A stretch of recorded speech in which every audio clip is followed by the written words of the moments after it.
In the final weeks of the Clone War, the Republic attempted to gain control of the separatist planet of Tula within the Outer Rim, sending a Jedi task force consisting of Jedi Master Kai Hudorra, Jedi Master Sims, and Sims Padawan Noirah Na. Just as their assault to gain control of the Separatists' main generator succeeded, the victory was disrupted by Order 66, as Clone Commander Keller and his special unit of troopers turned their attack upon the three Jedi. While Jedi Master Sims would fall to the assault of the clone troopers, her efforts to delay the clones allowed for Master Hudorra and her Padawan Noirah to escape. However, the conditions for the two remaining Jedi on the frozen world of Tula were brutal. For the 36 hours after Palpatine's order for the clones to execute Order 66, Hudorra and Noirah did whatever they could to evade detection by the clones and Empire, forced to change their appearances, steal from the planet's citizens, and make every attempt to forget their training as Jedi. Eventually, it would be the freezing temperatures of Tula that would actually save them. With the clones forced to abandon their patrols and seek shelter indoors, the two Jedi devised a plan that would allow them to journey to Tula's spaceport on foot so they could travel back to Coruscant.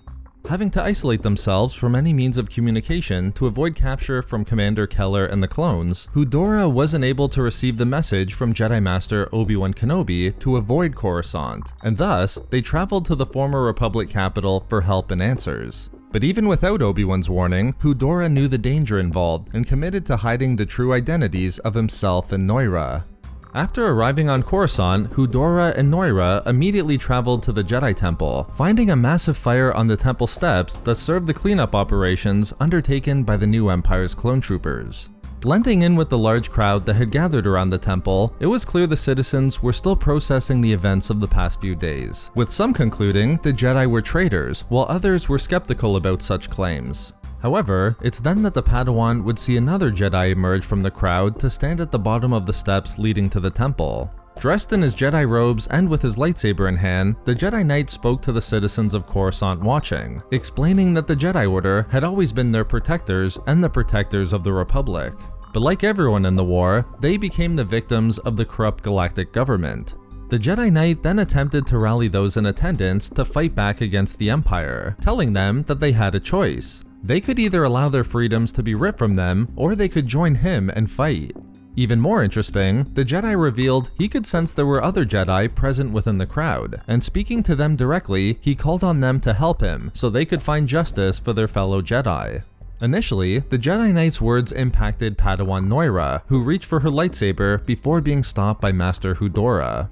At that, the Knight then ignited the blue blade of his lightsaber and stormed the Jedi Temple. As he ascended the temple steps, the clone troopers immediately opened fire upon the Jedi, and while he was able to deflect a few blaster bolts back at the clones, it wasn't long before the Knight was hit with shots to the shoulder and torso. Just like that, the attack on the temple was over, and as the Jedi Knight realized no one else had joined him in his assault, he used his final moments to utter the word justice one final time, before the remaining clones opened fire on him.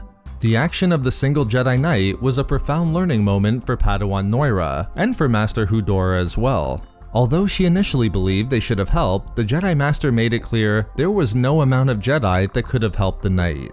Rather than needing help, Hudorra explained that the Knight should have hid from the Empire, as the Master now knew the truth of their situation. The galaxy the Jedi once committed themselves to protecting had turned against them, and as the events at the temple just showed, they needed to focus solely on surviving, with the time of the Jedi at an end. This point was made even more apparent by Hudorra when he disposed of both his and Noirah's lightsabers, explaining that they wouldn't be needing them anymore. Instead, the Padawan was to forget about her lightsaber, the temple, the Jedi Order, and everything she ever learned about the Force, as in such a galaxy, she was no longer a Jedi.